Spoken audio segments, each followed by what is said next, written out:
This content is the property of Dark Romance Stories. Please do not copy or re-upload it in any form. The Vance Foundation Gala glittered like something out of a magazine spread.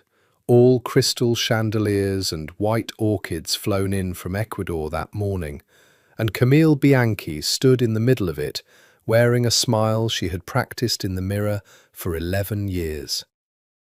"You're doing that thing with your jaw again," Richard murmured against her ear, his hand resting at the small of her back in a way that looked, to the 300 guests watching, like tenderness. To Camille, it felt like a leash drawing tighter. "Relax, people are looking." "I am relaxed," she said. "You're not." His fingers pressed harder, just enough to bruise beneath the silk.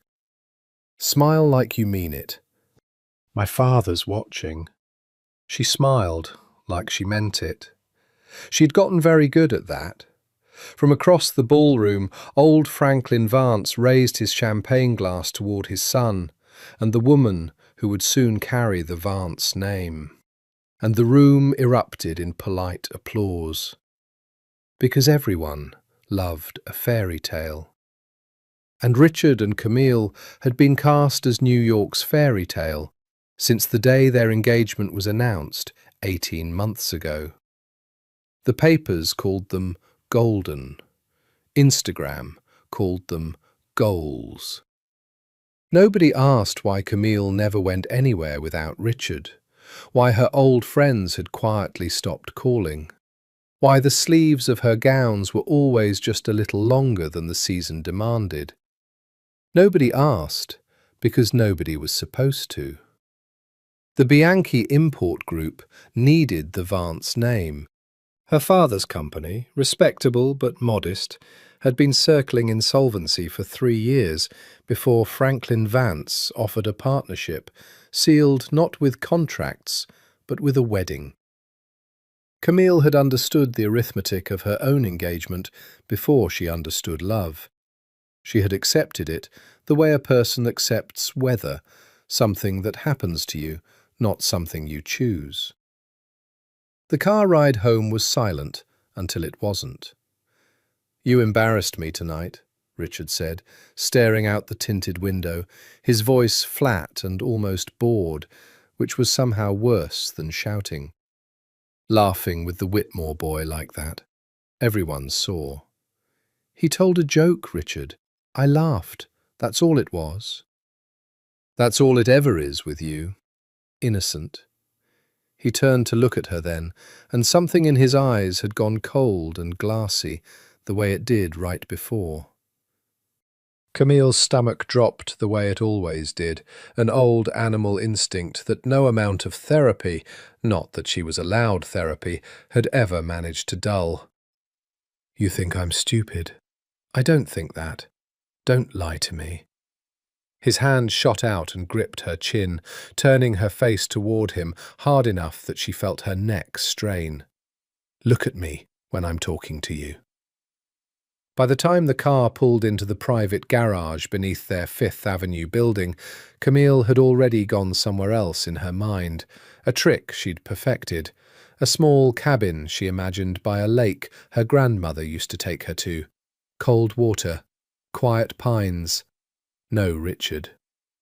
She stayed in that cabin, in her head, through the elevator ride, through the door closing behind them, through the first blow. She came back to herself sometime later on the marble floor of their foyer, tasting copper, one eye already beginning to swell shut, listening to Richard's footsteps recede toward his study, as if nothing at all had happened, as if he'd merely finished a phone call.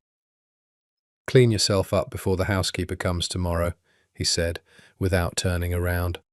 "I have an early meeting." Camille lay there for a long time after the study door clicked shut. She counted the veins in the marble. She thought, with a strange, distant clarity, that this was the 6th time in 8 months, and that the last time, she told herself it would be the last time too.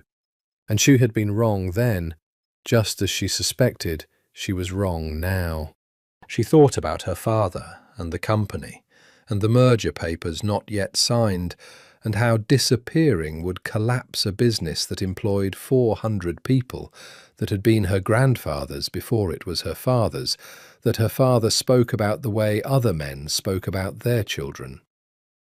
She thought about how there was no public hospital she could walk into without someone recognizing her face from the society pages, without a nurse's phone lighting up a gossip account before Camille had even finished filling out intake forms.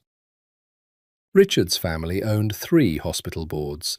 His mother sat on the ethics committee of the largest one. There was no version of a public record that didn't eventually find its way back to him, and from him to her father. So Camille did what she had learned to do in moments like this. She got up. She found her phone, cracked in one corner from where it had skidded across the floor, and she opened a contact she had saved 8 months ago under a false name. Dr. Han, dentist. After a friend from her old life, back before Richard, had once mentioned, in a hushed and frightened voice over coffee, that if a woman in this city ever truly needed to disappear from a man who could buy police reports, there was a doctor on the Upper East Side who didn't ask questions and didn't keep records anyone could subpoena. Her friend had never explained how she knew that. Camille had never asked. With trembling hands, in the dark of a marble foyer in an apartment worth more than most people's lifetimes, Camille typed, "I need to see you. Tonight. Please." The reply came in 90 seconds. "Address below. Tell no one. A car will be outside your building in 20 minutes." She looked at the study door one last time. Then she picked herself up off the floor, and for the first time in 3 years, Camille Bianchi chose something for herself. The clinic wasn't a clinic at all, not from the outside, just an unmarked brownstone on a quiet street in the East 60s, no sign, no lit window, nothing to suggest it was anything but another wealthy family's private residence. The black car that had collected Camille 3 blocks from her building, driven by a silent man who never once looked at her in the mirror, dropped her at a service entrance around back. Doctor. Elena Marchetti was younger than Camille expected, sharp-eyed, maybe 40, with the calm hands of someone who had stitched far worse wounds than a split lip and a fractured orbital bone in far worse circumstances than a private brownstone at 2 in the morning. "You don't have to tell me his name," Dr. Marchetti said, snapping on gloves, examining the bruising along Camille's jaw with careful, clinical fingers. "I've seen this pattern before. Controlled, precise, never the same place twice in a row, so it's harder to prove a habit. He's done this before tonight." Camille said nothing, which was answer enough. 6 months, maybe less, the doctor continued, more to herself than to Camille, cleaning the cut above her eyebrow. "That's usually how long it takes before the pattern moves from isolated incidents to routine. You're not the first woman who's sat in this chair, and God willing, you won't be the last one I can help." "Help how?" Camille's voice came out smaller than she intended. "I can't go to the police. I can't go anywhere. If this gets out, it isn't just me who pays for it. It's my father, his company, 400 employees who have nothing to do with any of this." Dr. Marchetti was quiet for a moment, threading a suture with unhurried precision. "There's a man I know," she said finally. "A patient of mine, once, a long time ago. A bad car accident, nothing dramatic, but it meant I saw him at his most human, and men like him don't let just anyone see that. He has resources most people can't imagine, and a particular allergy, let's call it, to what's happening to you right now." "What kind of man?" The doctor's eyes flicked up, weighing something. The kind whose name people in this city say quietly, and only when they think no one else is listening. Camille's stomach tightened. She had heard the name before. Everyone in New York's upper circles had, in the same breath they used for old money and older secrets. Conte. She had never met him. She had heard he did not attend the parties her world attended, that he built his own world instead, one with different rules and a different kind of gravity. Damiano Conte, Dr. Marchetti said, confirming it before Camille could ask. I'm not going to pretend I understand everything about what he does for a living, and I'd advise you not to ask too many questions about it either. But I've watched him move mountains for women in your position before, and ask for nothing in return but their safety. If you want, I can call him tonight. Camille thought of the marble floor, of the cold clarity that had settled over her as she lay there, counting veins, understanding for the first time in years that if she didn't act now, there might not be a later to act in. Call him, she said. He arrived 40 minutes later, and Camille would spend a long time afterward trying to describe the way the air in the room changed when he walked in. Not louder, not more dramatic, but denser somehow, as if the space itself had decided to pay attention. Damiano Conte was not what she expected. She had braced herself for spectacle, gold rings, an entourage, the kind of performed menace men in his world often wore like cologne. Instead, he wore a dark wool coat over a plain black sweater, said nothing to announce himself, and simply stood in the doorway of the small examination room with his hands in his pockets, studying her the way a man studies a puzzle he intends to solve correctly the first time. He was younger than the story suggested, mid-30s, dark hair, a scar through one eyebrow that told its own quiet story, and eyes the colour of storm water, pale grey, unreadable, missing nothing. Miss Bianchi, he said. His voice was low, unhurried, entirely without performance. Elena tells me you need help that doesn't come with a price attached. I don't know what price you'd expect, Camille said honestly, but I don't have much left to offer. My family's business is tied to his family's money. If I disappear, my father loses everything he's built. If I go to the police, the story becomes about me, not him, and it still destroys my father. I don't need a hero, Mr. Conti. I need a way out that doesn't burn down the only thing I have left. Something shifted behind his eyes. Not surprise exactly, but a kind of recognition, as though she had answered a question he hadn't asked yet, and answered it correctly. Most people who come to me ask me to fix things with force, he said. You're the first one who's asked me to be patient. Can you be? I've built an empire on it, Damiano said. Tell me his name. Richard Vance. If the name meant anything to him, and by the faint, cold stillness that crossed his face, it clearly did, he didn't say so. He simply nodded once, as if filing the information away in a place from which it would not easily be dislodged. Here is what's going to happen, he said, crouching slightly so that his eyes were level with hers, his voice dropping into something quieter, steadier. The voice, Camille thought, of a man who had learned long ago that real power never needed to raise itself. You are going to finish healing tonight.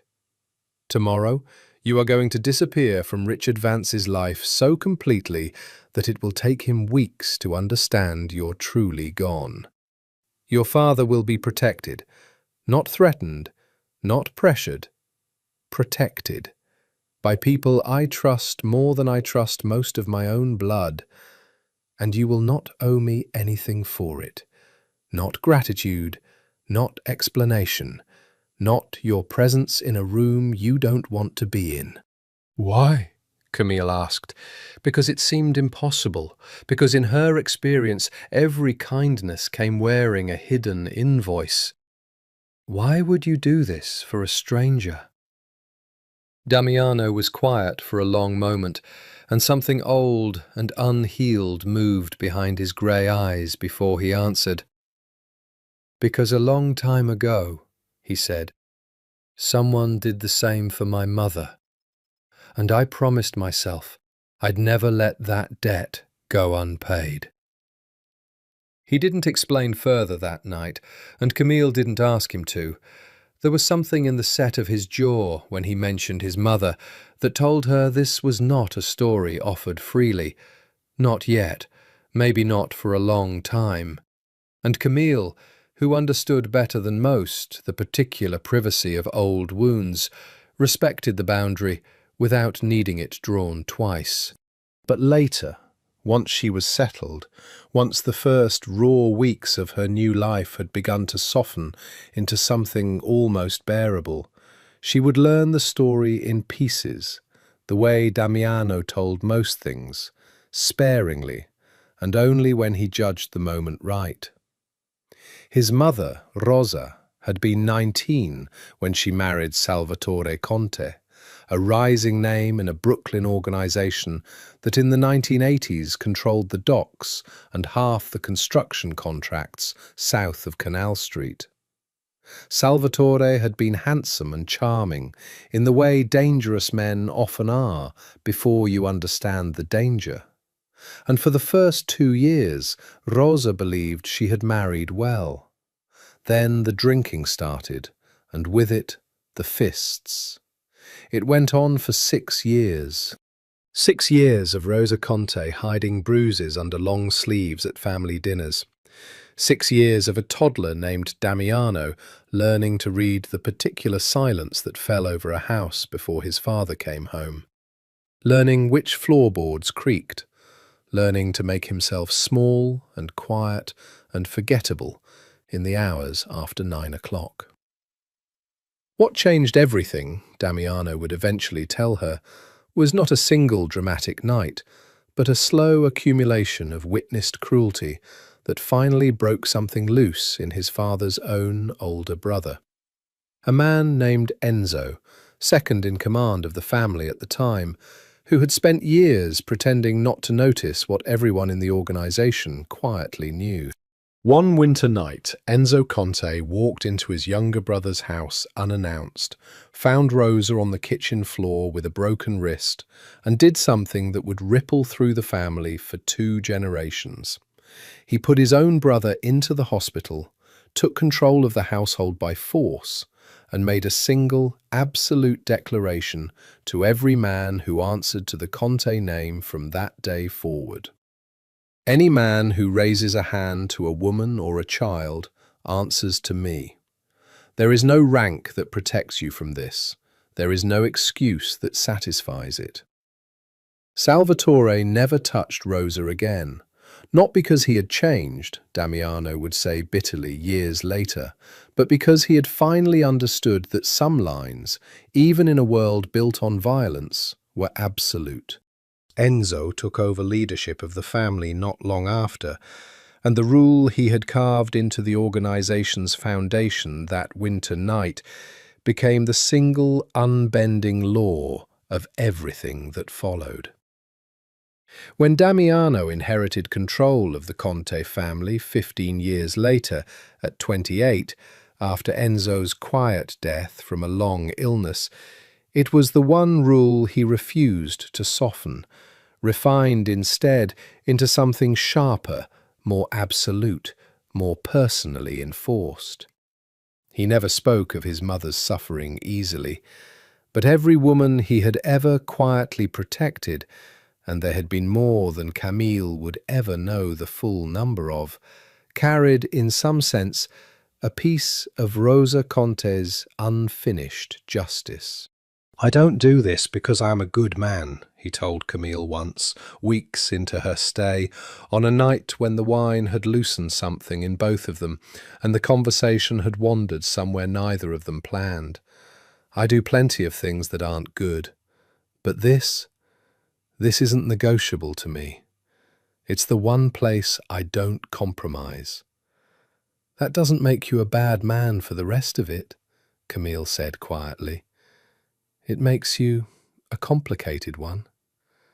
"Complicated is a generous word for what I am." "I've had enough of uncomplicated men," Camille said, and meant it more than she expected to. "I'll take complicated, if complicated means someone asks me what I want instead of telling me." Something flickered across his face then. Not quite a smile, but close enough to one that Camille found herself cataloguing it, the way she'd once catalogued the small warning signs in Richard's moods, except this time the instinct wasn't fear. It was something gentler and far more unfamiliar. The house Damiano brought her to the following morning sat on 11 private acres along the North Shore, hidden behind a stand of old oaks and a security gate that Camille wouldn't fully appreciate the significance of until much later. It was nothing like the cold, curated perfection of the Vance penthouse. This was a house that had clearly been lived in, worn soft in places by real use, its library shelves crowded rather than staged, its kitchen smelling faintly of espresso and rosemary. "This isn't one of your business properties?" Camille asked, standing in the entryway with the single bag she'd been able to pack. "It's mine," Damiano said. "Not company property, not family property. Mine. Which means the only people who know about it are people I've decided to trust. And there aren't many of those." He set her bag down at the base of the stairs himself, refusing the help of the man who'd driven them. "You'll have the east wing. It has its own entrance, its own kitchen if you want it, and a door that locks from the inside. You keep the only key." "Why does that matter to you?" "Because the last time someone locked a woman in a room in this family," he said, and something flattened in his voice, "it was to hurt her, not protect her. I need you to know the difference from the first day, in every possible way I can show you." Camille didn't have words for what that did to something long clenched in her chest, so she said nothing, and Damiano, seeming to understand, didn't push for a response. Over the following days, a quiet routine took shape. A woman named Teresa, warm and unhurried, managed the house and made it clear, without ever saying so directly, that Camille was welcome to eat where she liked, when she liked, and that no one in this house would comment on how much or how little food ended up on her plate. An unspoken kindness that told Camille someone had briefed the staff carefully on what she needed and, more importantly, what she didn't. A trauma therapist named Dr. Whitfield began coming twice a week, sessions held in a sunroom overlooking the water, and unlike the marriage counsellor Richard had once forced Camille to see, a joint session designed entirely to make her sound unreasonable, Dr. Whitfield spoke to Camille alone, and only about Camille. And Damiano himself kept a careful distance that somehow never felt like abandonment. He didn't hover, he didn't check on her constantly, didn't ask for updates on her healing as though it were a project with milestones. But every evening, without fail, he would find her somewhere in the house, the library, the terrace, wherever she'd drifted, and ask the same question in the same unhurried voice. "What do you want tonight, Camille?" The first time he asked, she didn't know how to answer. 3 years of Richard had trained her to anticipate what was wanted of her before it was even spoken, to arrange her preferences around his moods like furniture around a fixed point. Being asked what she wanted felt, absurdly, like being handed a foreign language she was expected to speak fluently. "I don't know," she admitted the first night. "That's all right," Damiano said, entirely without judgment. "You don't have to know yet. I'll keep asking until you do." And he did. Every night.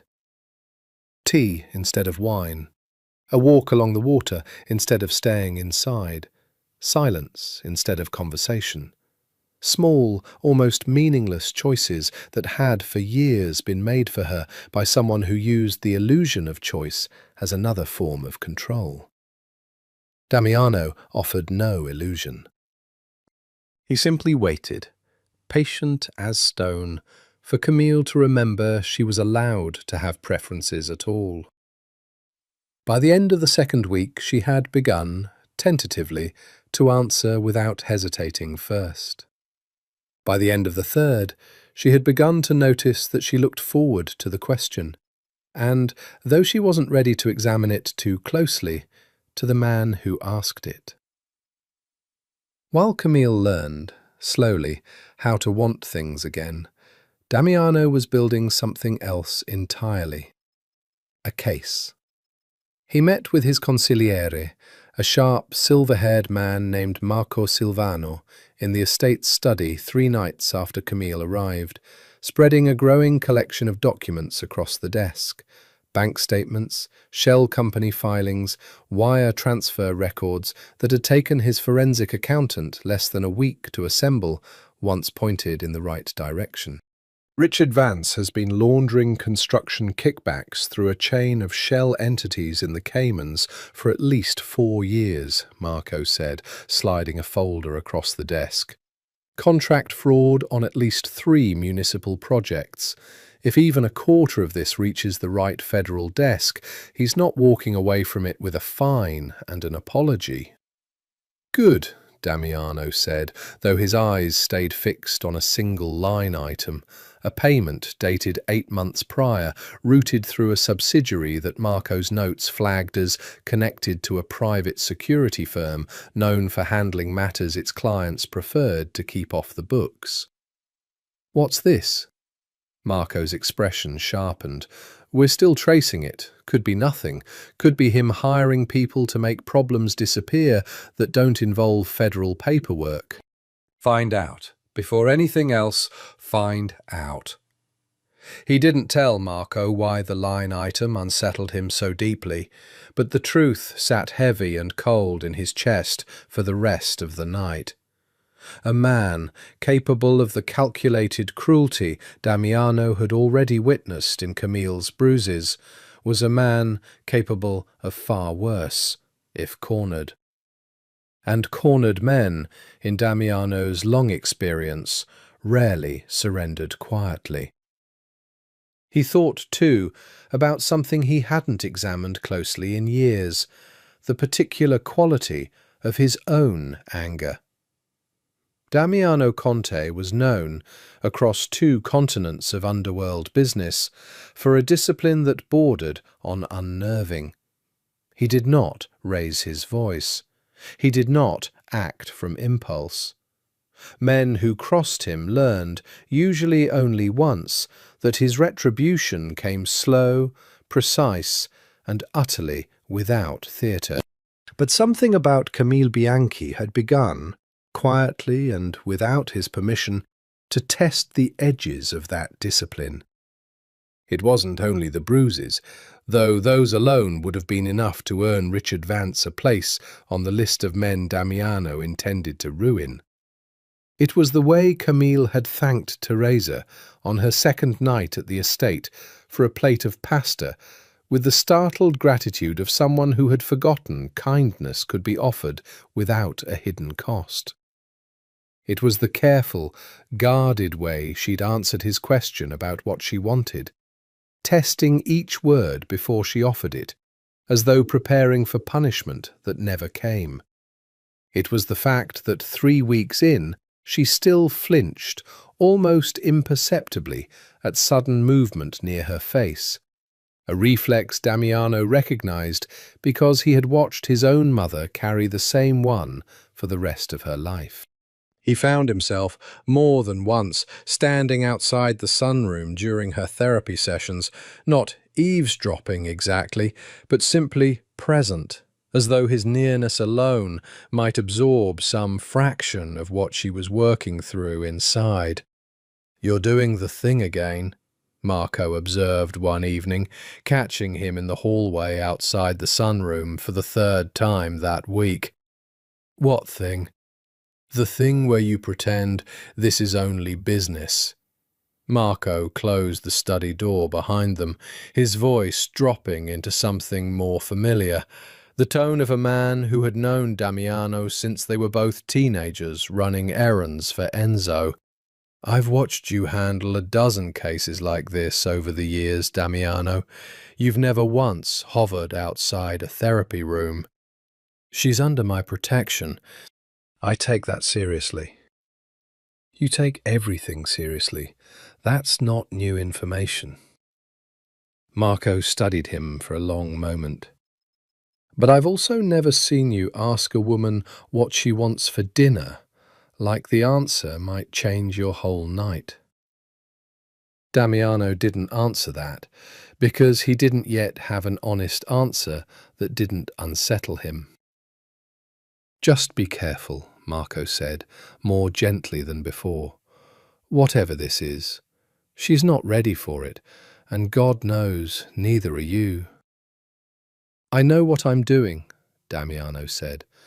But that night, watching Camille from the terrace as she stood alone by the water's edge, arms wrapped around herself against the autumn chill, something in his chest tightened that had nothing to do with ledgers, kickbacks, or the slow, patient assembly of Richard Vance's downfall, and everything to do with a growing, unwelcome certainty that he was no longer protecting her out of principle alone. Weeks folded into a month, and the estate on the North Shore became, almost against Camille's will, something that felt dangerously close to home. She started small, reclaiming her mornings first, since mornings had always been Richard's territory, the hours he used to review her schedule aloud, like a prosecutor reading charges. Now she woke when her body wanted to wake, made her own coffee in the East Wing kitchen exactly the way she liked it, too strong, too much cream. No one there to comment that she was letting herself go.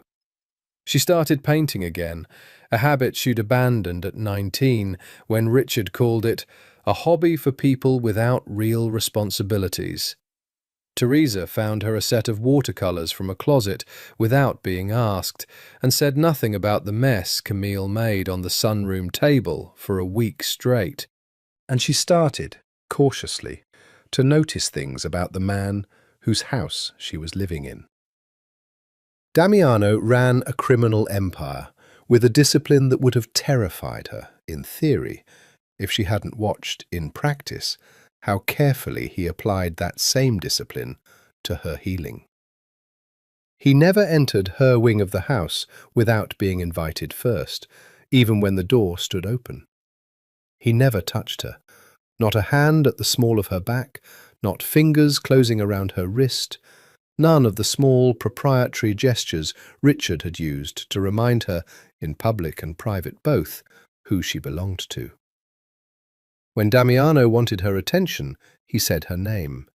When he disagreed with something she said, he told her plainly, and then let the disagreement sit between them without escalating it into a verdict on her worth as a person. It was, she was beginning to understand, the first genuinely safe relationship of her adult life, and the strangeness of that safety kept catching her off guard. "You watch me like you're waiting for the trick," Damiano said one evening, the two of them alone on the terrace, a bottle of wine between them that neither had touched much. "I am," Camille admitted. There was no point pretending otherwise with him. He saw through performance too easily, the way a man who'd spent his life reading liars for a living naturally would. Every kind man I've known turned out to have a price. I keep waiting to find yours. Fair, Damiano said, unoffended. What would you guess it is? I don't know yet. That's what makes it frightening. He considered that for a long moment, turning his wineglass slowly by the stem, and when he spoke again, his voice had dropped into something quieter, more deliberate. I won't insult you by pretending I don't want things from you, Camille. I do. His grey eyes met hers, steady, unflinching, entirely without the performative intensity Richard used to weaponize. But wanting something from you isn't the same as taking it. I learned the difference from watching my father fail to understand it, and I've spent my whole life making sure I never make the same mistake he did. What do you want, then? Camille asked, her voice barely above the wind coming off the water. To be asked that question myself, someday, by you, he said simply. Not tonight. Not until you're ready to ask it and mean it. I can wait. Camille felt something crack open in her chest, not painfully for once, but like a window finally forced loose after years of being painted shut. She didn't answer him that night. She wasn't ready to, not yet. And Damiano, true to every promise he'd made her since the night in Dr. Marchetti's clinic, didn't ask her to be. But she found herself later, lying awake in the east wing with the window cracked to let in the sound of the water, turning his words over and understanding, with a clarity that frightened her more than Richard's fists ever had, that she wanted to be ready. Soon, before too much more time passed. She wanted, for the first time in years, to want something out loud. Richard Vance did not handle disappearance well. For the first 10 days after Camille vanished, he told his family and the small circle of friends who asked that she was visiting an aunt upstate, exhausted from wedding preparations, needing quiet. It was, he told himself, a plausible story, and plausible stories bought time. By the third week, plausibility had curdled into something colder. He hired the first investigator through a firm his father's company used for vetting business partners, men accustomed to discretion, unaccustomed to failure. The investigator came back after 8 days with nothing. No credit card activity, no cell signal pinging off any tower in the tri-state area, no trace of Camille Bianchi anywhere a person was supposed to leave traces. She didn't do this alone, Richard said, standing in his father's study, jaw tight, hands flexing at his sides, in the particular way that had once, months ago, preceded the worst night of Camille's life. She's too careful, too scared of her own shadow to disappear like a ghost without help. Help from who? Franklin Vance asked, more irritated by the disruption to the merger timeline than concerned for his son's missing fiancée. Camille doesn't have friends left, Richard. You made sure of that. The comment landed like an accusation, and for a moment something dangerous flickered across Richard's face before he mastered it, the same practiced control that had let him strike his fiancée in private and shake hands warmly in public within the same 12 hours for 3 years running. I want a better firm, he said, one that isn't afraid to ask uncomfortable questions in uncomfortable places. The second firm was less careful about legality and considerably more willing to bribe hospital administrators, and it was there, at a private clinic on the Upper East Side, with famously loose record-keeping and famously tight-lipped staff, that a junior investigator finally found a thread. A late-night car service pickup 3 blocks from Camille's building on the exact night she vanished, paid for in cash by an account traced, after considerably more digging and considerably more money than the investigation had originally budgeted, back to a holding company with only one plausible owner in New York. "Conte," the investigator told Richard, sliding a single printed page across a diner table 2 weeks later, his voice pitched low, even in an empty booth at 2 in the morning. "Damiano Conte. I'd stop digging here if I were you, Mr. Vance. Whatever your fiancé's mixed up in, this isn't a name you want attached to your own." Richard read the page twice, and something in his chest, some combination of wounded pride and genuine animal panic, overtook whatever caution the investigator had hoped to instill. "She ran to the Mafia," he said, half to himself, disbelieving. "She ran to a gangster instead of coming to me." "Mr. Vance, get me everything you can find on him. Everything. Properties, business fronts, weaknesses. I don't care what it costs." The investigator hesitated, weighing the very real danger of the assignment against the very real money Richard Vance was clearly prepared to throw at it, and greed, as it so often did, won out over good sense. "I'll see what I can find," he said. "But, Mr. Vance, men like Conte don't lose women they've decided to protect. I'd think very carefully before you decide to test that." Richard didn't hear the warning, not really. He heard only that the woman he considered his property, his to shape, his to control, his to punish when she failed to perform gratitude correctly, had chosen someone else's protection over his.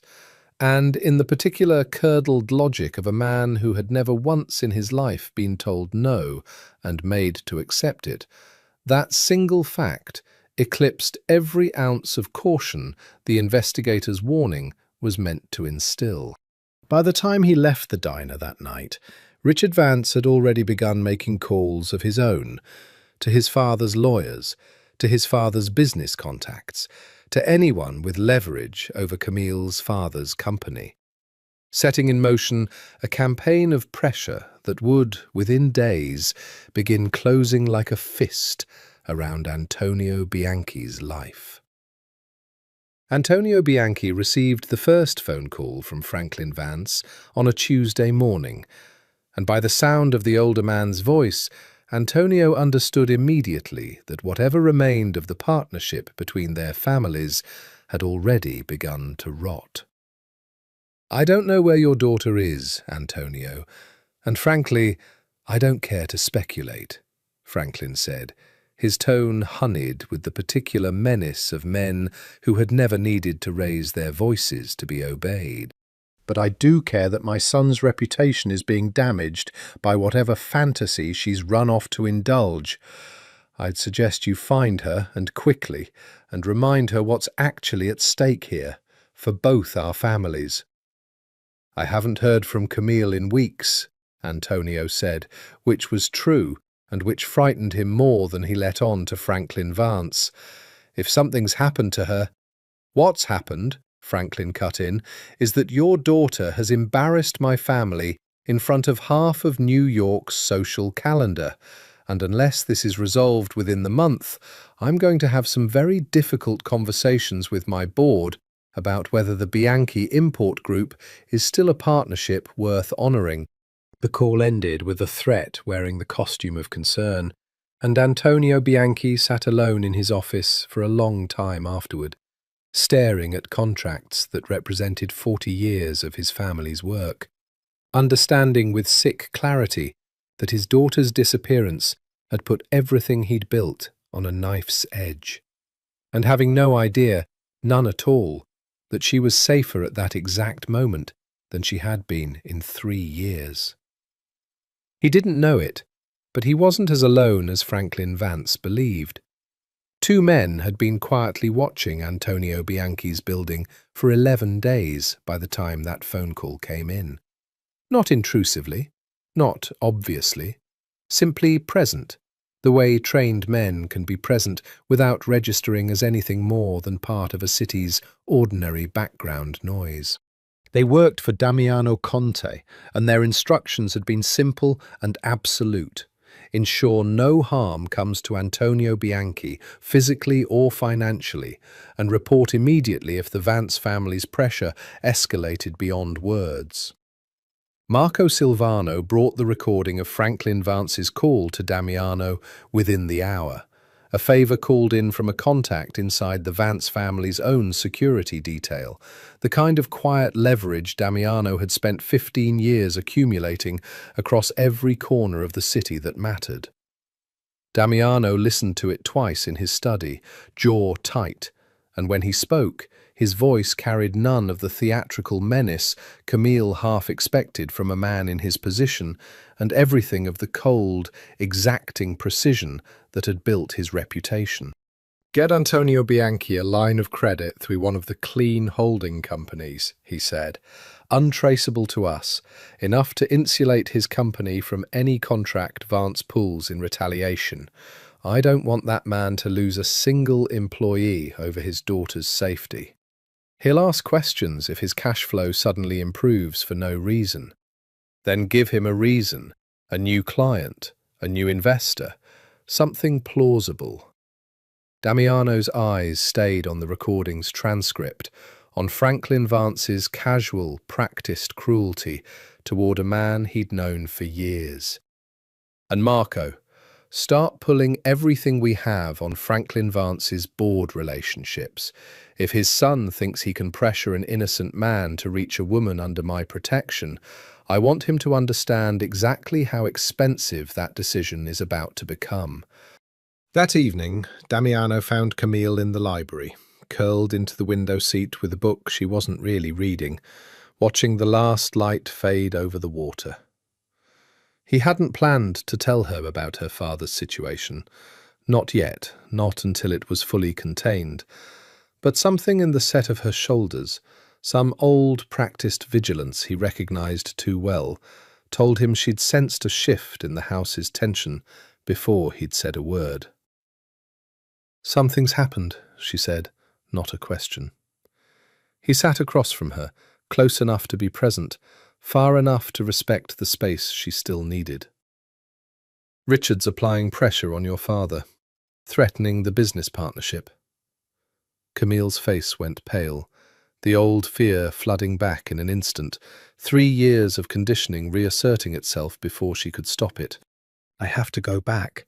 I have to fix this before he—" "You're not going anywhere," Damiano said, his voice gentle but absolute, the same tone he'd used to state an unshakable fact of the natural world. "Your father is protected. His company is protected. I gave you my word the day you walked into that clinic, and I don't make promises I intend to break, empty or otherwise. This is Richard's mistake to make, and he's going to learn exactly how expensive it is. You can't just—" "I already have," Damiano said quietly. "It's done, Camille. Let me carry this. You don't have to carry everything alone anymore." And for the first time since the marble floor of a Fifth Avenue foyer, Camille let herself believe, fully and without reservation, that someone else might actually be strong enough to hold what she'd been carrying by herself for years. Believing Damiano's protection and resting inside it were two different things, and Camille spent the following days learning, slowly, to do the second. Old habits didn't dissolve on command.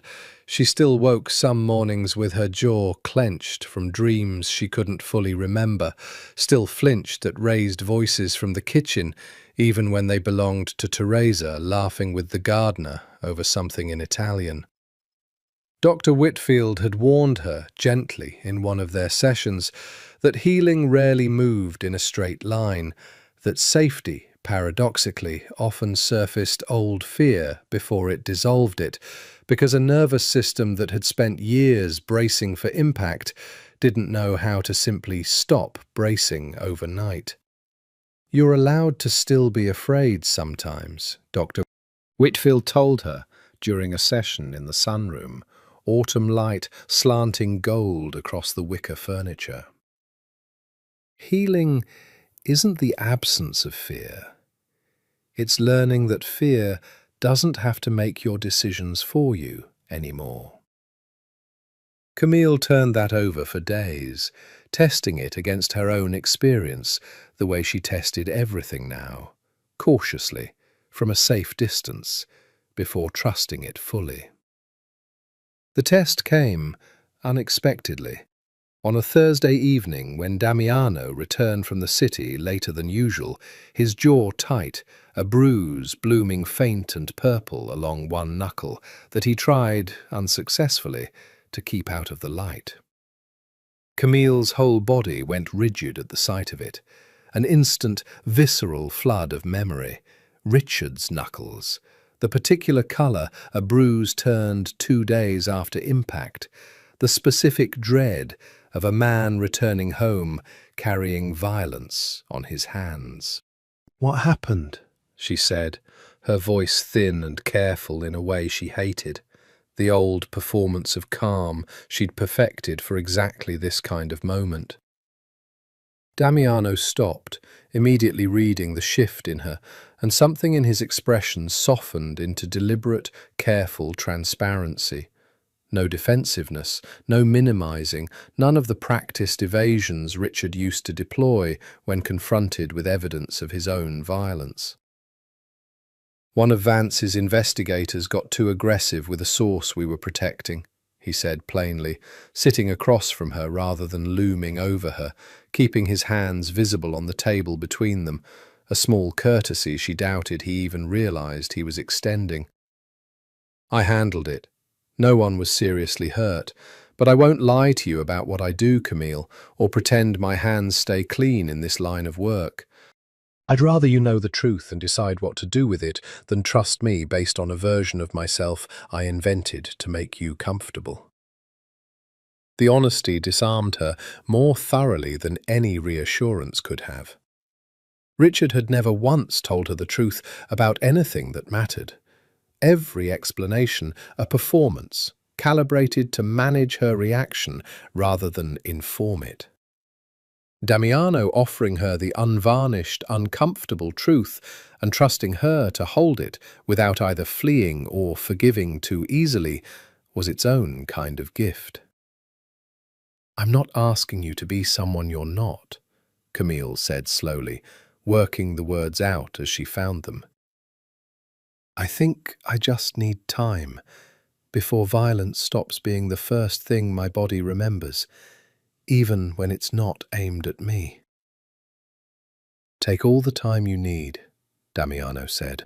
"I'm not going anywhere, and I'm not going to ask you to pretend you're further along than you are." They sat together in comfortable silence for a while after that, the tension in Camille's shoulders slowly draining as the evening wore on. And somewhere in that silence, without any dramatic turning point she could point to afterward, Camille realized she had stopped watching the door out of habit and started watching Damiano instead. Not out of fear, but out of something warmer, something that had been dormant so long she'd nearly forgotten its shape. "Damiano," she said finally, testing the question she'd been circling for weeks. "What do you want? Not for me, for yourself. You ask me that question every night, and I've never once asked you." He looked up, and for a moment something unguarded moved across his face. Not the careful composure of the Mafia boss the city feared, but something younger, more uncertain, more human. "I want to stop being afraid that wanting something from you means I'll end up taking it, whether you're ready or not," he said quietly. "My father taught me what that kind of man looks like. I've spent my whole life making sure I'm not him. Being near you is the first time I've had to actually test that, instead of just believing it about myself." Camille reached across the small distance between them, the first time she had initiated any physical contact since arriving at the estate, and rested her hand lightly over his bruised knuckles. "You're not him," she said. "I'd know. I've spent 3 years learning exactly what that looks like." Damiano didn't move, didn't press for more, simply let her hand stay where she'd placed it, and in that stillness, something between them shifted permanently, quietly, without fanfare. The particular, unhurried way real trust is built, one honest evening at a time. Richard understood by the fourth week that direct pressure on Antonio Bianchi's business wasn't moving quickly enough, and a man accustomed to getting what he wanted within days, not months, needed a faster instrument. He found one in the particular cruelty of New York's gossip machine. It began small, a blind item in a society column, vague enough to be deniable, specific enough that anyone in the right circles could fill in the names. Which recently engaged socialite has been spotted at a certain crime family's Long Island estate, leaving her devoted fiancé and heartbroken future in-laws to wonder what happened to the woman they thought they knew. Within days, it metastasized. A second item followed, then a third, each one crueler and more pointed than the last, each one carrying just enough plausible detail: the estate, the family name whispered rather than printed, the framing of Camille as a woman who'd abandoned a devoted man for the danger and glamour of organized crime, to feel credible to an audience that had never once questioned the polished version of Richard Vance the papers had spent years constructing.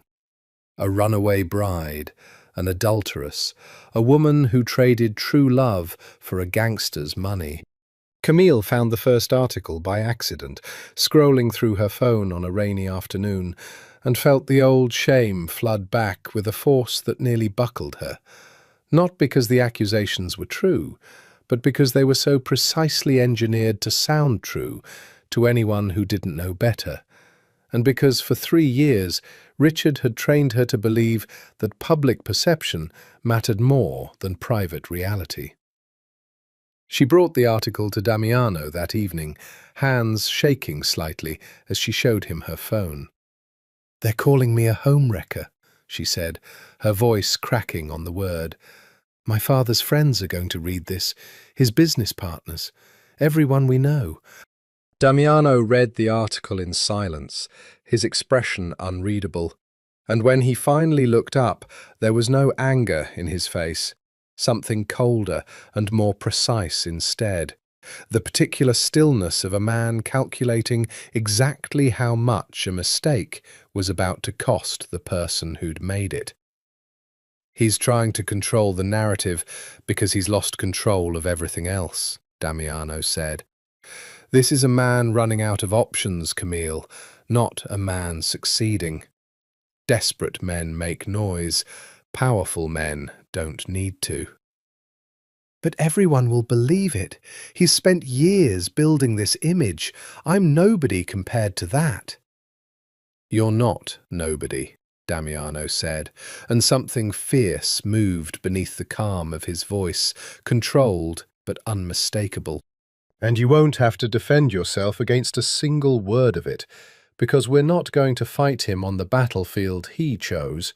We're going to make sure that by the time this is over, no one remembers his version of events at all, because they'll be too busy watching the collapse of everything he actually did wrong. You have the evidence already." "I have enough evidence to end his career 3 times over," Damiano said. "What I've been waiting for is the right moment to use it, one that doesn't just embarrass him, but makes it impossible for anyone to believe another word he says about you or anything else ever again." Camille studied him for a long moment, feeling something steady and unfamiliar settle into her chest. Not the frantic need to manage a crisis alone that 3 years with Richard had trained into her, but something closer to faith. Not blind faith, earned faith, built one honest evening at a time. "When?" she asked. "Soon," Damiano said. "He's about to make this personal, Camille.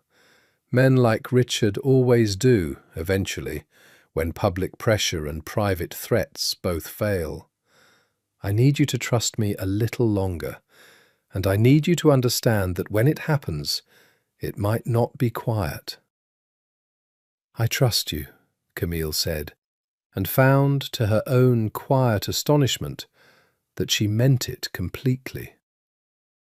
Damiano reached out, slowly, giving her every opportunity to pull away, and brushed a strand of hair back from her face with a gentleness that undid something in her chest more thoroughly than any grand gesture could have.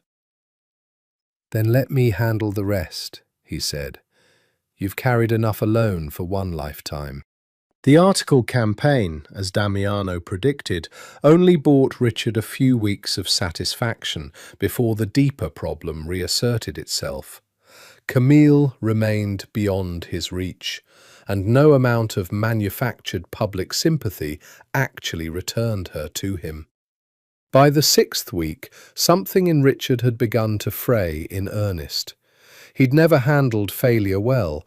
A lifetime of inherited privilege had insulated him almost entirely from the experience of wanting something and simply not getting it.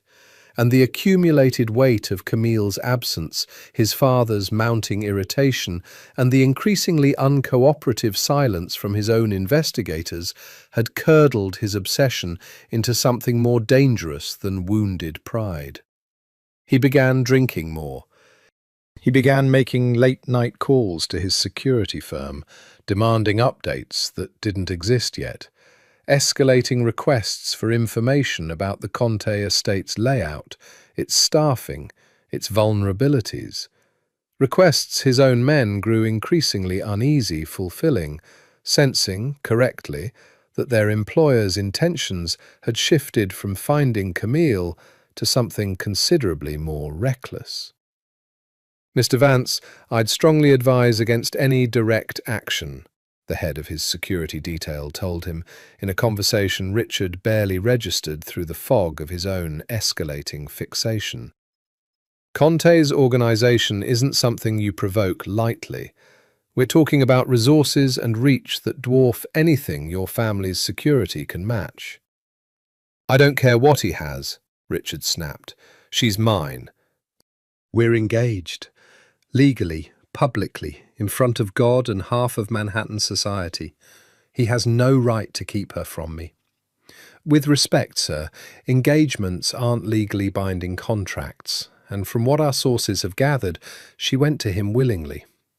The words landed like an accusation Richard wasn't prepared to absorb, and something in his face closed off entirely. The particular shutting down that had always, in the past, preceded his worst moments with Camille. "Get me everything on his schedule for the next 2 weeks," he said, "and get me men who aren't afraid to earn their money." His security chief, a career professional who valued his own life considerably more than his paycheck, quietly began making arrangements to distance himself from the assignment altogether, sensing correctly that Richard Vance was preparing to do something no amount of family money would be able to clean up afterward. Meanwhile, at the estate, Marco Silvano brought Damiano increasingly urgent intelligence. Increased chatter among Richard's private security contacts, unusual purchases routed through shell accounts, a pattern of behavior Damiano recognized immediately from years of reading Dangerous Men before they became dangerous in fact, rather than merely in intention. "He's building towards something," Marco said, spreading surveillance photos across the study desk. Richard, gaunt and hollow-eyed, meeting with men whose faces Damiano's network flagged as private security contractors with a documented history of operating outside legal boundaries. "My guess is he's planning to come here himself. publicly. Make a scene he thinks he can control, banking on the assumption you won't retaliate with witnesses present. "He's wrong," Damiano said, quietly, without heat. "But let him come. I'd rather finish this on my own ground, in front of enough people that there's no ambiguity afterward about what actually happened here." "And Camille?" Damiano's jaw tightened, the only visible crack in his otherwise absolute composure. "She doesn't leave this house until it's over. Whatever happens, whatever he says or does when he arrives, I need her protected first and everything else second." That night, Damiano told Camille what Marco's intelligence suggested was coming, watching carefully for the old fear to resurface, for the flinch, the collapse into old survival patterns he'd watched her slowly unlearn over the past 6 weeks. Instead, something steadier moved across her face. Not fearlessness, not yet, but something adjacent to it, forged from 6 weeks of remembering what it felt like to be genuinely protected, rather than merely controlled. "If he's coming," Camille said, "I want to be there when he arrives, not hidden away like something to be managed. I spent 3 years being handled, Damiano. I won't do it again, not even by you."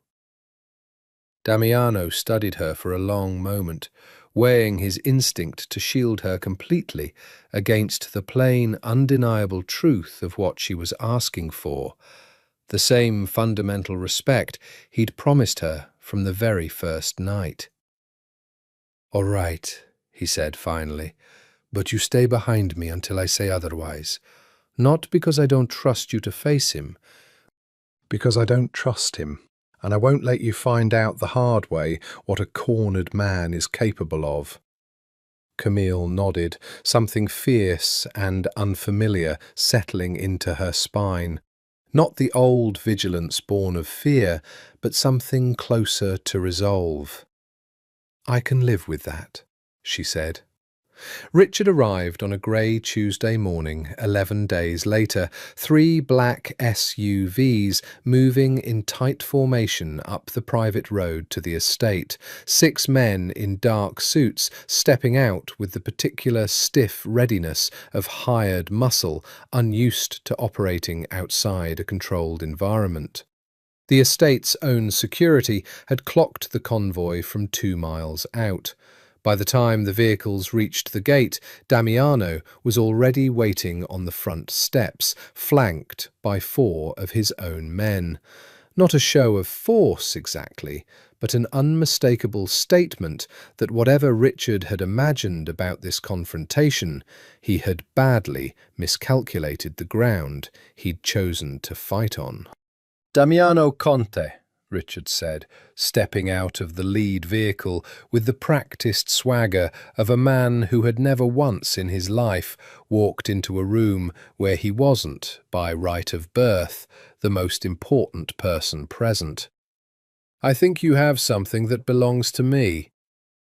"You're mistaken on several counts," Damiano said, his voice carrying the same unhurried, unbothered calm it always did, a stillness that seemed to unsettle Richard more than open hostility would have. "First, Camille doesn't belong to anyone. Second, if you're here to collect property, you've come to the wrong address." Richard's jaw tightened, colour rising in his face. "This is a business matter between 2 families, Conte. I'd suggest you stay out of it before you find yourself in far more trouble than you're prepared for." Behind Damiano, the front door opened, and Camille stepped out onto the porch, and Richard's whole demeanour shifted at the sight of her, something possessive and desperate flooding his expression, 3 months of humiliated obsession finally finding a target to focus on. "Camille." His voice cracked, oscillating wildly between wounded and commanding. "Baby, come here. This has gone on long enough. Come home." "I am home," Camille said, and her voice, though quieter than Richard's, didn't waver. "You don't mean that. This—" He gestured contemptuously at the estate, at Damiano, at the entire circumstance of her new life. "This isn't you. This is some kind of breakdown. And I understand, I do. The wedding pressure got to you. But we can fix this. We can go to a doctor. We can—" "There's nothing to fix, Richard," Camille said. And something in her voice hardened into a certainty Richard had clearly never once heard from her before. Not in 3 years of engagement, not in the 6 years since they'd first met, at a charity gala their fathers had orchestrated for them to attend together. "I'm not confused. I'm not having a breakdown. I finally see clearly, for the first time since I met you. And what I see is a man who hurt me for 3 years and called it love."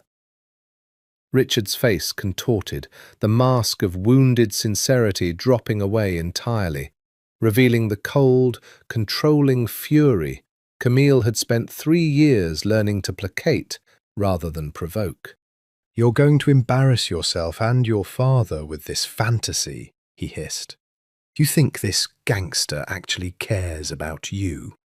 You think you mean anything to him beyond whatever satisfaction he gets from taking something that's mine?"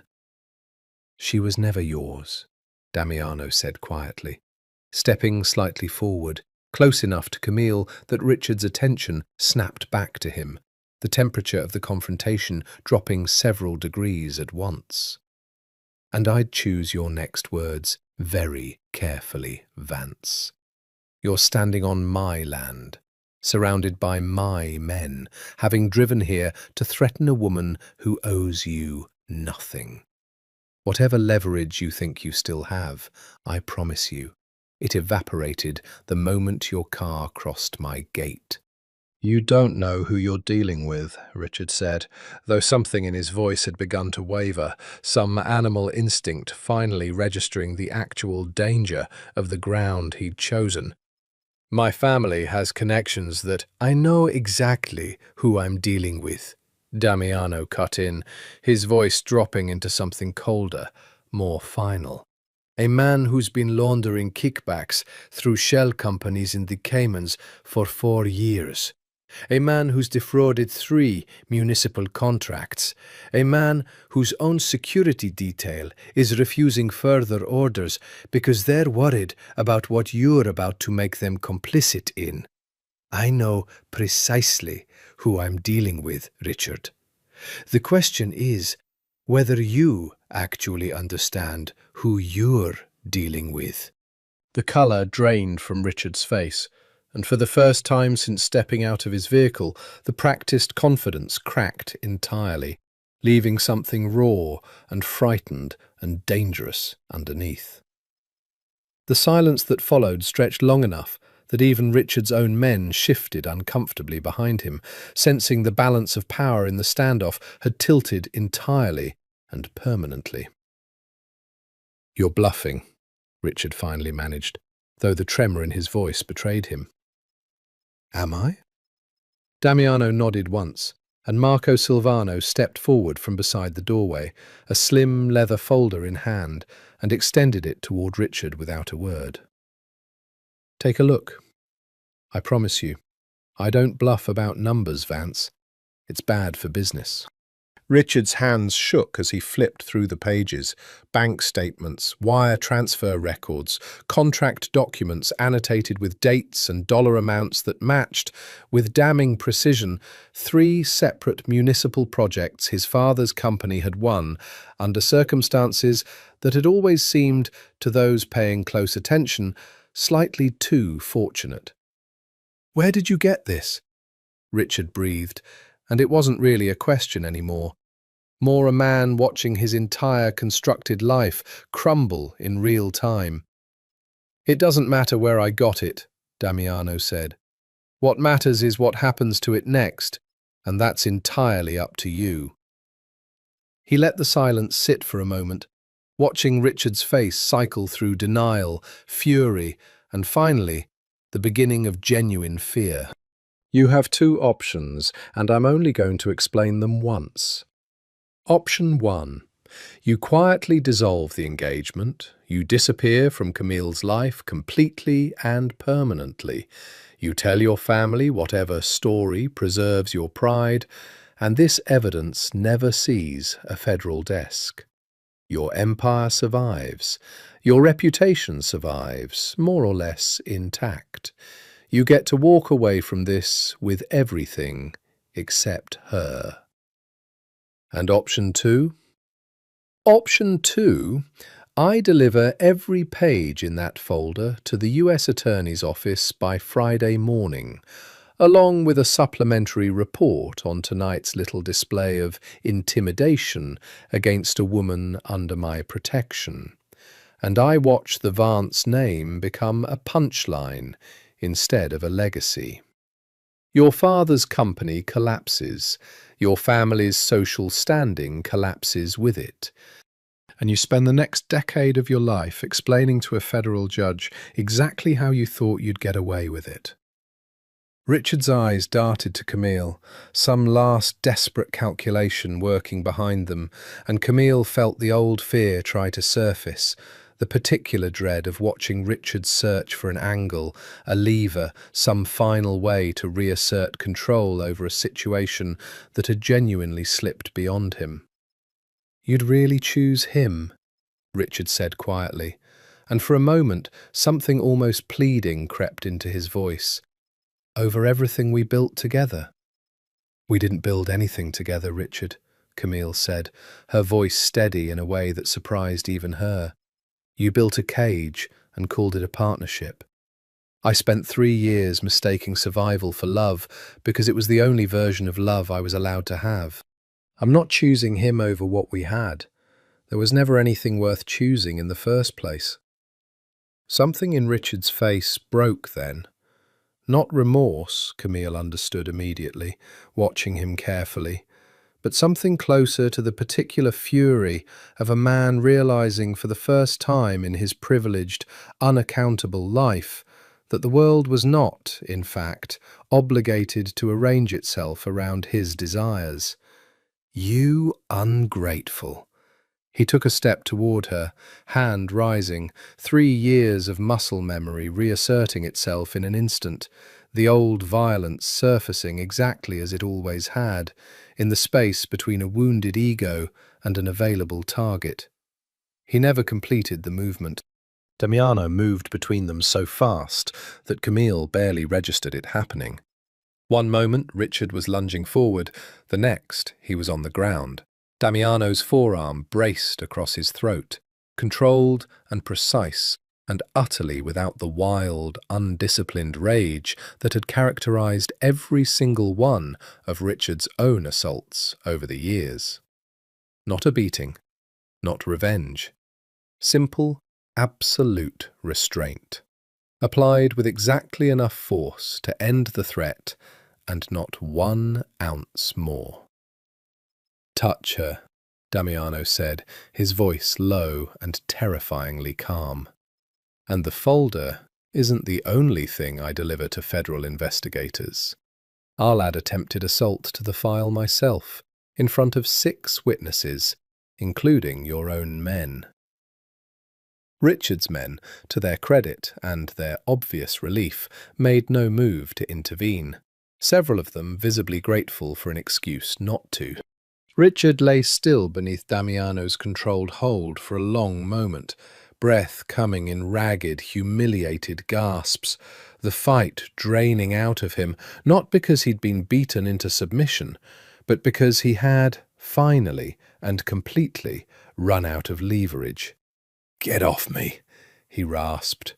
Damiano released him slowly, deliberately, stepping back with the same unhurried composure he'd maintained through the entire confrontation, giving Richard room to stand without ever once letting his guard down or letting Camille out of his peripheral awareness. Richard rose unsteadily, straightening his jacket with trembling hands, and for a long moment no one spoke. The only sound the wind moving through the old oaks lining the drive, the distant call of a gull somewhere over the water. "You have until Friday," Damiano said finally, his voice carrying none of the violence of a moment before, back to the same measured calm he'd maintained since Richard's convoy first appeared at the gate. "Dissolve the engagement quietly. Leave Camille alone permanently. No contact, no intermediaries, no more investigators sniffing around her father's business. Do that, and the folder stays exactly where it is. Cross that line even once, and I promise you, Richard, I will not offer this deal again." Richard's eyes moved between Damiano and Camille, something calculating still working behind the humiliation, some last vestige of the entitled certainty that had governed his entire life, searching for an exit that preserved even a fraction of his pride. "This isn't over," he said, but the words carried none of their earlier conviction, the threat sounding, even to Richard's own ears, more like a man narrating a defeat he hadn't yet fully accepted. "It is, actually," Damiano said. "It's been over since the moment you decided intimidating a woman who'd already escaped you was a strategy worth pursuing. The only question left is how much of your family's legacy you take down with you on the way out." Richard held Camille's gaze for one final, searching moment, looking, perhaps, for the frightened woman who'd spent 3 years anticipating his every mood, some final flicker of the control he'd exercised so completely for so long. He didn't find her. The woman looking back at him had, somewhere in the past 6 weeks, become someone entirely beyond his reach. And the recognition of that, more than any threat Damiano had made, seemed to finally break something loose in Richard's understanding of the situation. "Fine," he said quietly, defeat settling into his voice at last. "Fine. You'll have your engagement announcement by Friday."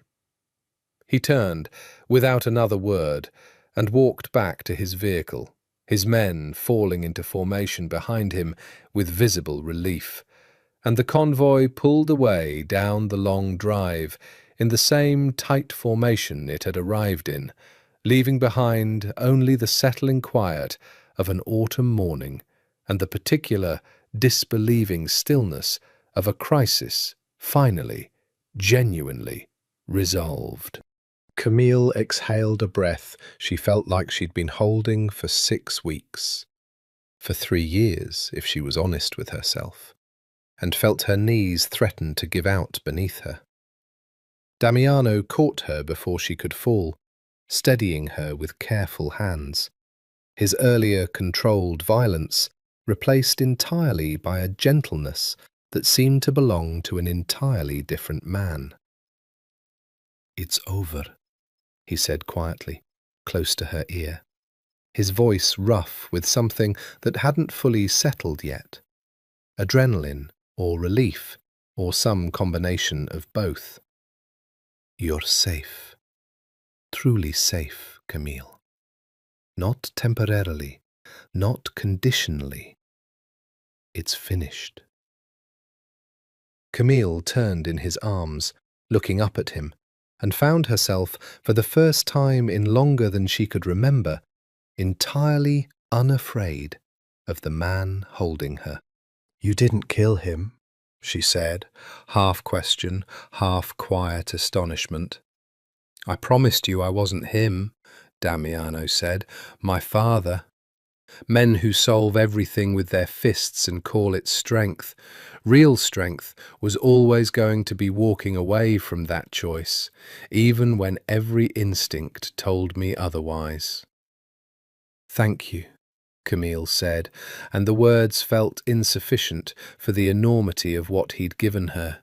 Not rescue exactly, but the slow, patient restoration of a life she'd nearly forgotten was hers to build. "Don't thank me yet," Damiano said, something gentler than she'd ever heard from him colouring his voice. Friday isn't here yet. Let's make sure he keeps his word first. The 5 days between Richard's departure and the promised Friday deadline passed with an anxious, watchful quiet that neither Camille nor Damiano fully admitted to feeling, though both noticed it in the other. The careful, deliberate normalcy of routine maintained a little too precisely, conversations that circled the subject without quite landing on it. Marco kept a discreet watch on Richard's movements throughout, reporting each evening on developments that suggested, cautiously, genuine capitulation, a private meeting between Richard and his father that Marco's sources described as explosive, a lawyer retained, quietly, to draft dissolution paperwork, a flurry of calls between the Vance and Bianchi camps that Antonio Bianchi, still largely unaware of the full scope of what had transpired on his daughter's behalf, described to his own people as sudden and inexplicable, but not unwelcome. On Thursday evening, Damiano received a call he'd been half expecting and fully dreading in equal measure. Franklin Vance himself, his voice tight with the particular fury of a powerful man forced to accept a negotiation he hadn't chosen. "I don't know what you have on my son," Franklin said, without preamble, "and frankly, I've decided I don't want to know the details. The engagement will be dissolved publicly tomorrow morning. A joint statement, mutual and amicable, no fault assigned to either party.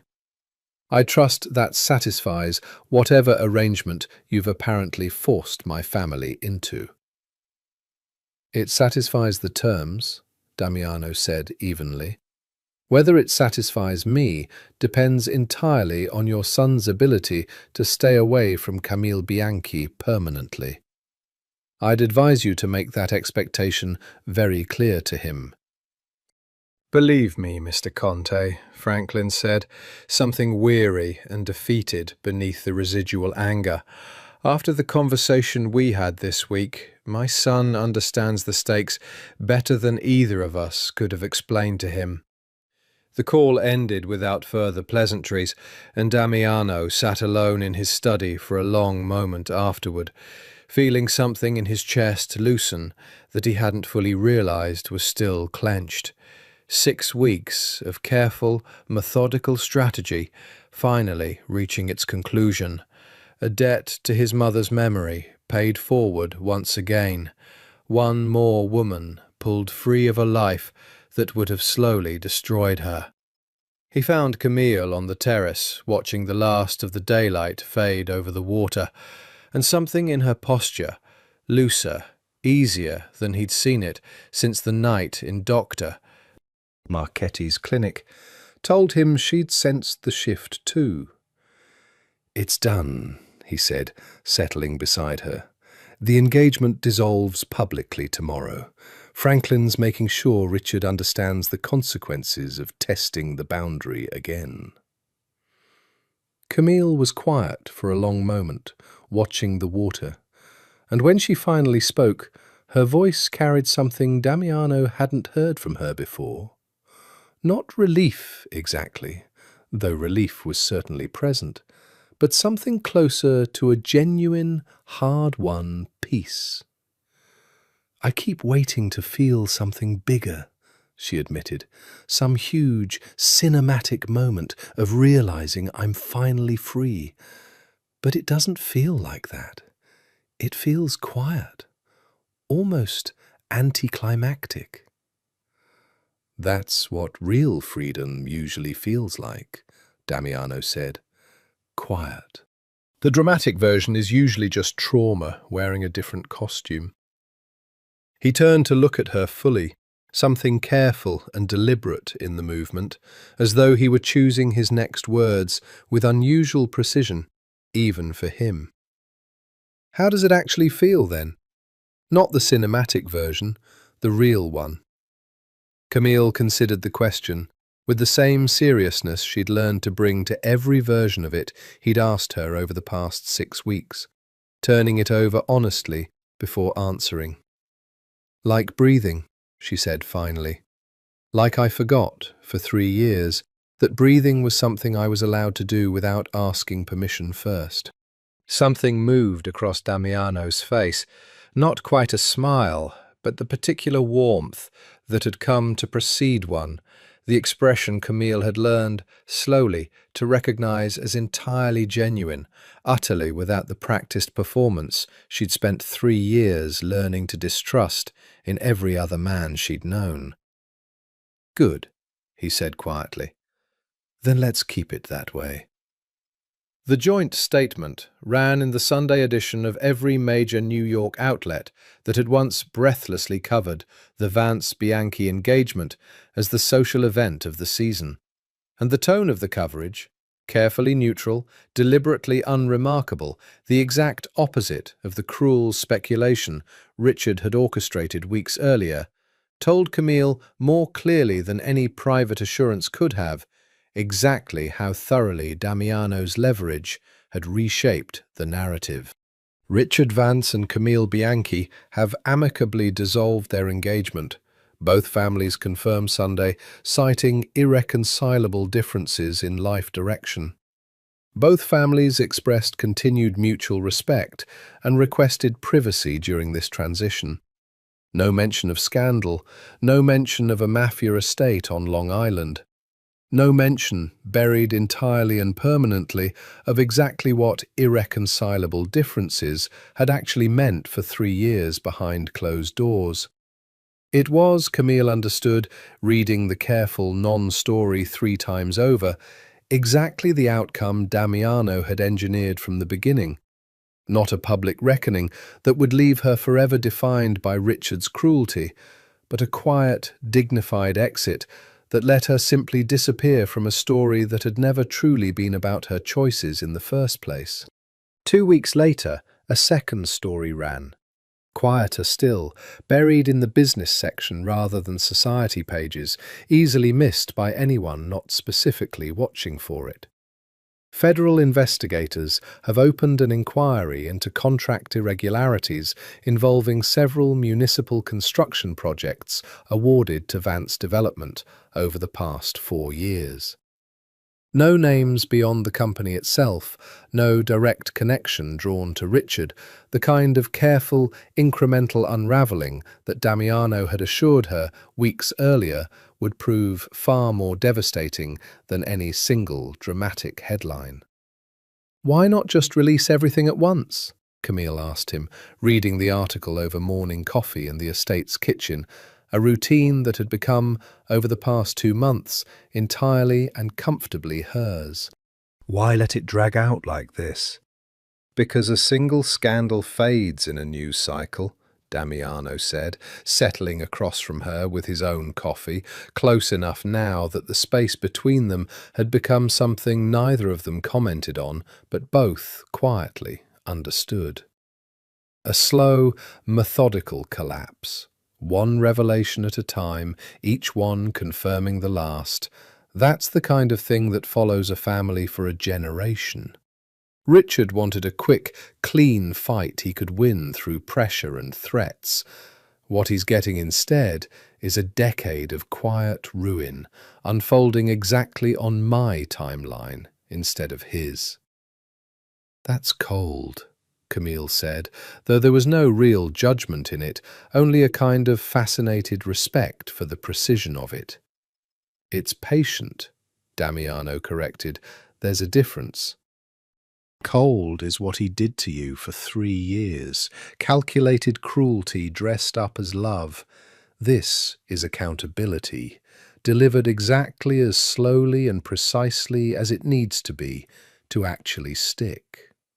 He reached across the table, not quite touching her, an offer rather than a claim. "I told you once that I don't solve things with rage. This is what that actually looks like, in practice, not just in principle." Camille studied him for a long moment. This man who had spent 6 weeks proving in 100 small and careful ways that everything he'd promised her that first night in Dr. Marchetti's clinic had been entirely true, and felt something settle in her chest that had nothing to do with fear or gratitude or even relief anymore. It felt, she realized slowly, remarkably like falling in love, except without any of the frantic, performed intensity Richard had once mistaken for passion. This felt steadier, quieter, built brick by patient brick on evidence rather than promises.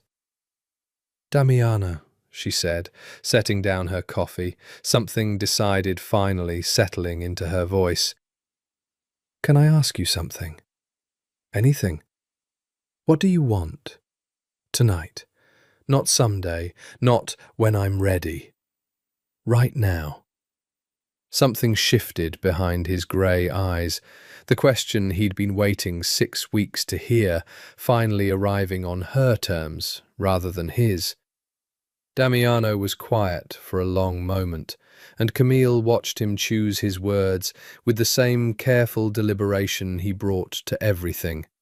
No performance, no rehearsed romantic speech, just a man weighing an honest answer to an honest question.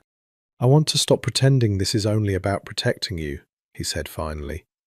"I want to stop reminding myself every night that you're healing, that you need time, that wanting you the way I want you is something I have to manage rather than something I'm allowed to feel." His eyes held hers, steady and unguarded in a way she'd rarely seen from him. "I want to kiss you, Camille, and I want to do it because you asked me what I wanted, not because I decided for both of us that the moment had come." Something warm and unfamiliar bloomed in Camille's chest, not the old, anxious performance of desire she'd learned to produce for Richard on command, but something that felt, for the first time in years, entirely her own. "Then do it," she said quietly. "I'm asking." He rose from his seat slowly, crossing the small distance between them with the same unhurried care he'd shown her every day for 6 weeks. And when he finally kissed her, it was nothing like the frantic, possessive kisses Richard had once used as another form of claiming ownership. It was slow, deliberate, asking rather than taking. And Camille felt herself sink into it without a single flicker of the old fear. Safe, entirely, in a way she'd genuinely begun to believe she'd never feel again. When they finally broke apart, Damiano rested his forehead against hers, breathing unsteady in a way she'd never once heard from the composed, controlled man who'd walked into Dr. Marchetti's clinic that first terrifying night. "I've wanted to do that since the second week you were here," he admitted. "Watching you learn to laugh again in this kitchen. I told myself it was inappropriate, that you needed a protector, not a complication."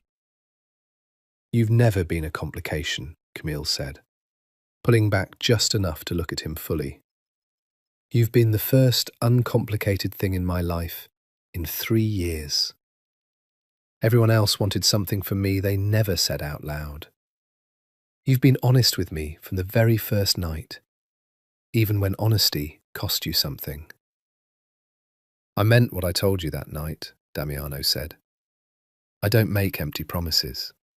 I never have. It's the one reputation in this life I actually care about protecting." "I know," Camille said, and found, saying it, that she believed it completely.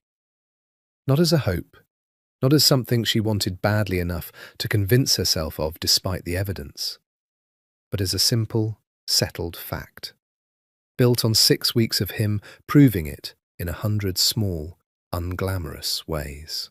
They stood together in the kitchen for a long moment, neither quite ready to break the stillness of it. And finally, Damiano spoke again, his voice quieter now, more uncertain than she'd ever heard him. "I need you to know something," he said. "This life, my life, it isn't clean. It never will be, no matter how carefully I try to keep the worst of it away from you. There will be things I can't tell you, dangers that come with my name that have nothing to do with Richard Vance. If you're asking what I want, the honest answer is, I want you to stay, completely, with full knowledge of what that actually costs. I won't ask you to choose that without understanding it first." Camille considered this seriously, weighing it the way she'd learned to weigh everything now, carefully, deliberately, without the old reflexive need to simply agree with whatever was asked of her. "I spent 3 years in a life that looked clean on the outside and was rotting underneath," she said finally. "I think I'd rather have something honest and complicated than something polished and false ever again. Whatever comes with your world, Damiano, I'd rather face it beside you, with my eyes open, than go back to pretending everything's fine while it slowly kills me." Something in Damiano's face broke open then, unguarded in a way she'd never seen. Relief, and something deeper than relief, settling into features that had spent 15 years learning not to show that kind of vulnerability to anyone. "Then stay," he said simply. "Not because you need protecting anymore, because I want you here. And because, for the first time in a very long time, I've let myself want something purely for myself instead of principle." "I'm staying," Camille said, and kissed him again to seal it, this time without hesitation. The months that followed unfolded with a gentleness Camille had almost forgotten was possible. Not the absence of difficulty, because difficulty found its way into every life eventually, even one built on an estate behind a security gate, but a different kind of difficulty than the one she'd known before. Honest disagreements instead of manufactured crises, the ordinary friction of two strong-willed people learning each other's rhythms rather than the calculated cruelty of a man who manufactured chaos to keep her destabilized.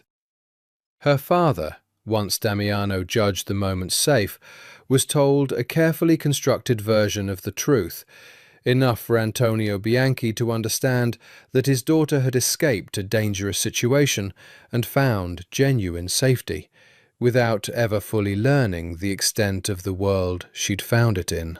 Antonio wept, the first time he saw her in person again, holding her so tightly she nearly lost her breath.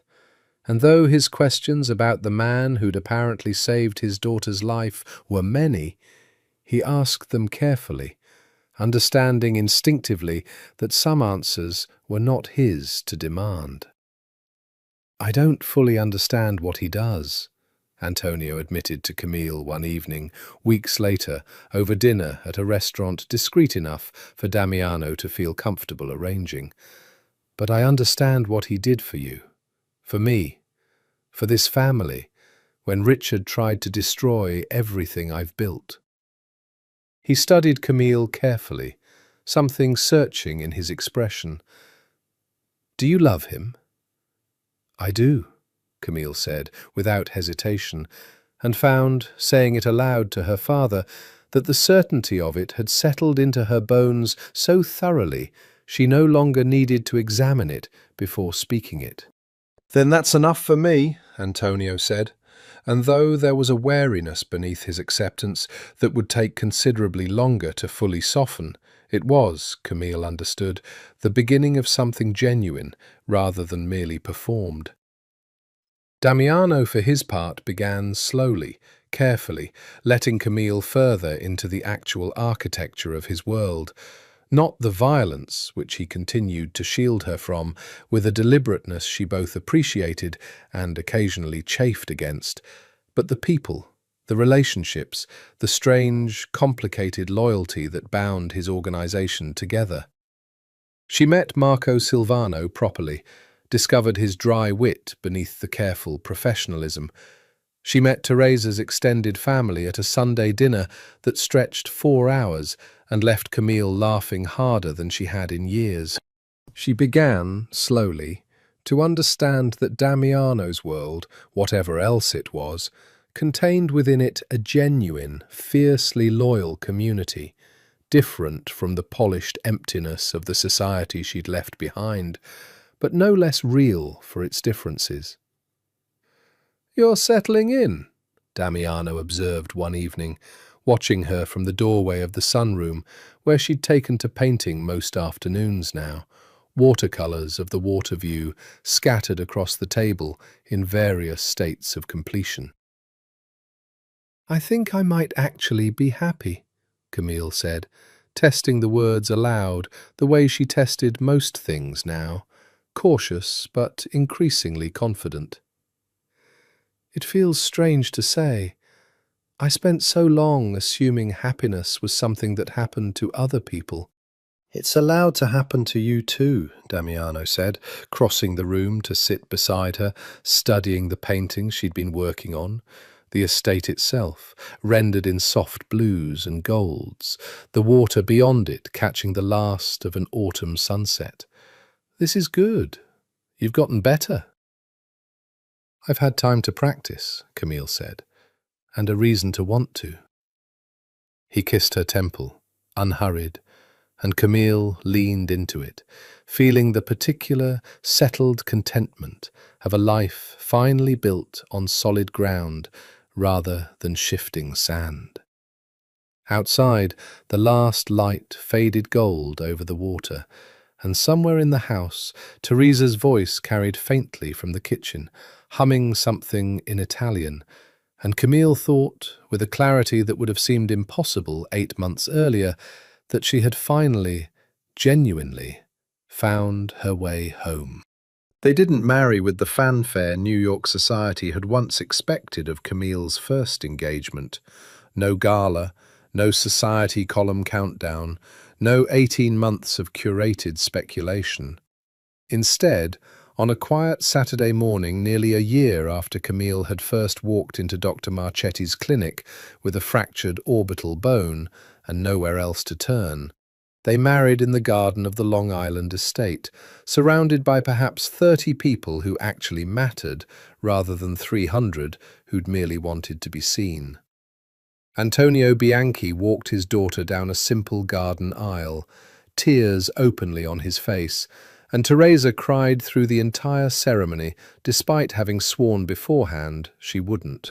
Marco Silvano stood as Damiano's best man, delivering a toast that managed to be both genuinely funny and quietly, unexpectedly moving, referencing a debt paid forward that only a handful of people in the garden fully understood the weight of. Dr. Marchetti attended too, standing near the back, and when Camille found a quiet moment to embrace her before the ceremony began, the older woman held her a beat longer than necessary. "I've watched a lot of women walk through my clinic doors on the worst night of their lives," Elena Marchetti said, something fierce and proud in her voice. "Not many of them get a morning like this one. I'm glad you did." Camille, dressed simply in ivory silk rather than the elaborate gown Richard's mother had once insisted upon, felt none of the performed anxiety of her first engagement. No calculating what expression to arrange for which guest, no careful monitoring of Richard's mood from across a crowded room. She felt, instead, entirely and simply present, watching Damiano wait for her at the end of the aisle with an expression she'd learned over the past year to recognize as his rarest and most genuine, unguarded, entirely without the careful composure he wore for the rest of the world. "You look like you're not sure this is real," Damiano murmured once she reached him, low enough that only she could hear it. "I keep waiting for something to interrupt it," Camille admitted, smiling despite the confession. "Old habit." "Nothing's going to interrupt this," Damiano said, taking her hands in his. "I promised you a long time ago. I don't make empty promises. This is the last one I intend to make, and it's the easiest one I've ever kept." The ceremony itself was brief, unadorned, exactly the kind of quiet, genuine occasion neither of them had ever quite believed they'd get to have. Damiano, who'd spent his adult life building an empire out of careful discipline and controlled violence, and Camille, who'd spent 3 years believing love was something that came wrapped in conditions and threats. When they exchanged vows, neither used the elaborate, performed language of the society weddings Camille had once attended by the dozen. Instead, they spoke plainly, honestly, the way they'd learned to speak to each other across a year of careful, deliberate trust-building. "I promise to keep asking what you want," Damiano said, his voice steady but unmistakably rough with feeling, "for as long as we're both alive to answer it." "I promise to keep answering honestly," Camille said, "even when it takes me time to find the words. And I promise never to mistake your patience for something you owe me. I know exactly what it cost you to give it." When Damiano kissed her, the small gathered crowd erupted into the kind of genuine, unrestrained celebration that had never once accompanied any moment of Camille's first engagement, and Camille, laughing and crying simultaneously in a way that felt entirely new and entirely wonderful, understood with complete certainty that she had finally, truly, found the life she'd once believed was permanently out of reach. That evening, long after the last guests had gone, after Teresa had finally stopped crying and Marco had delivered his fourth, increasingly sentimental toast, Camille found herself alone with Damiano on the same terrace where he'd first asked her, all those months ago, what she wanted. The water beyond the estate caught the last light of the evening, the same view she'd painted a dozen times over the past year, each version a little steadier, a little more confident than the last. "Do you remember the first time you asked me that question?" Camille said, settling into the chair beside him, still in her wedding dress, bare feet tucked beneath her against the evening chill. "I didn't even know how to answer it. 3 years of not being allowed to want things, and suddenly someone was asking and I just froze." "I remember," Damiano said. "You looked at me like I'd asked you to solve an equation with no solution." "It felt like that," Camille admitted. "Wanting things felt dangerous. Every time I'd wanted something with Richard, wanting it became the thing he used against me eventually. I learned it was safer not to want anything at all." Damiano reached over, taking her hand, threading his fingers through hers with the same careful, deliberate gentleness he'd shown her from the very beginning. "And now?" Camille considered the question, the way she'd learned to consider everything now, honestly, without the old, performed anxiety, trusting that whatever answer she gave would be received without judgment or consequence. "Now I know the difference between being asked what I want by someone who actually wants to know and being asked by someone who's just waiting to punish me for the wrong answer," she said.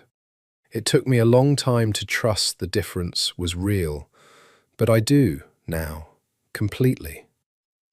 "What do you want, Camille?" Damiano asked again. The same question he'd asked her nearly every evening for the first 2 months of her stay. The question that had slowly, patiently, taught her how to want things again in the first place. She'd answered it 100 different ways over the past year. Tea instead of wine, A walk by the water instead of staying inside.